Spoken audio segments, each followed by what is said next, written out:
Hello everyone. So இன்றைக்கி நம்ம group 1 advanced அக்கௌண்டன்சியில் பைபேக் ஆஃப் செக்யூரிட்டிஸ் பார்க்க போகிறோம்.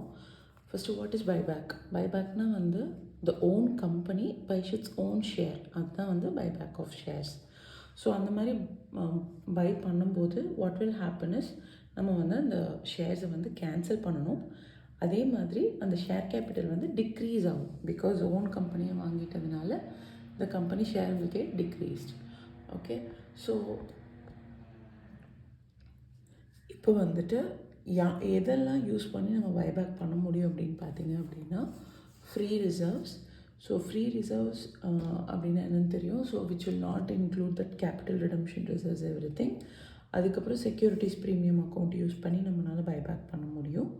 அதே மாதிரி the proceeds of issue of any shares or other specified securities.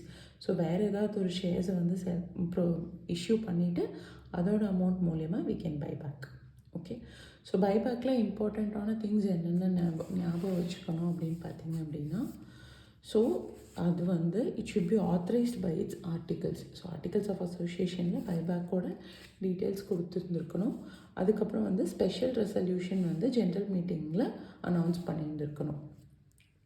So எவ்வளோ பைபேக் வாங்கலாம், எப்படியெல்லாம் கேல்குலேட் பண்ணலாம் அப்படின்னு பார்த்தீங்கன்னா, இந்த ஜென்ரல் ஸ்பெஷல் ரெசல்யூஷன் சொல்லியிருந்தேன் இல்லையா, இது இஃப் இன் கேஸ் நம்ம பைபேக் பண்ண போகிறது 10% or less than of its paid up equity plus free reserves இருந்ததுன்னா போர்ட் ரெசல்யூஷனோட ஆத்தரைசேஷன் மட்டுமே போதும். There is no need for special resolution இந்த ஜென்ரல் மீட்டிங்.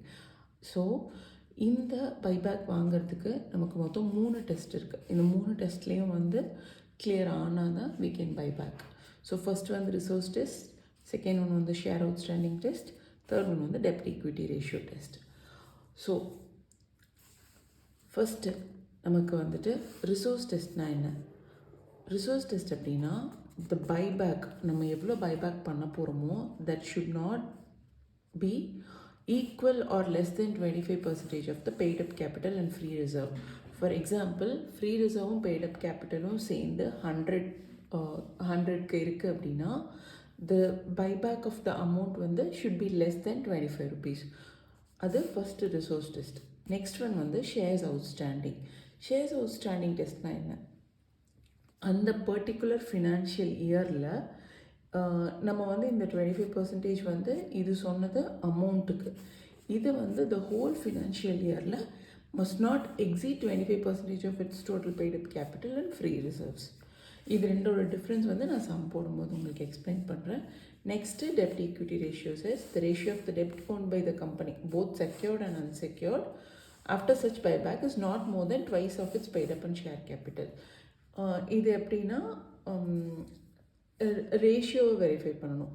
நம்ம வாங்கினதுக்கப்புறம் இருக்க பெய்டப் கேபிட்டலும் ஃப்ரீ ரிசர்வும் should not be more than twice of its equity. நம்ம பைபேக் பண்ணதை விட ட்வைஸாவது ஹையாக இருக்கணும். அதை விட கம்மியாக இருந்தது அப்படின்னா we should not buy back the securities.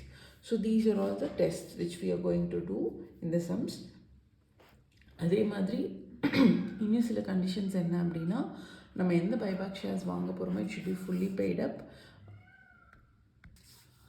நம்ம எந்த மாதிரியான ஷேர்ஸ் பைபேக் பண்ணலான்னா that are specified securities listed of any recognised stock எக்ஸ்சேஞ்சில். ஸோ அந்த மாதிரி இருக்க ஷேர்ஸ் மட்டும்தான் பைபேக் பண்ண முடியும். அதே மாதிரி கிளாஸ் எஃப்ல ஸ்பெசிஃபை பண்ணியிருக்காங்கன்னா ஆஸ் பர் த கைட்லைன்ஸ் தான் நம்ம பைபேக் பண்ண முடியும்.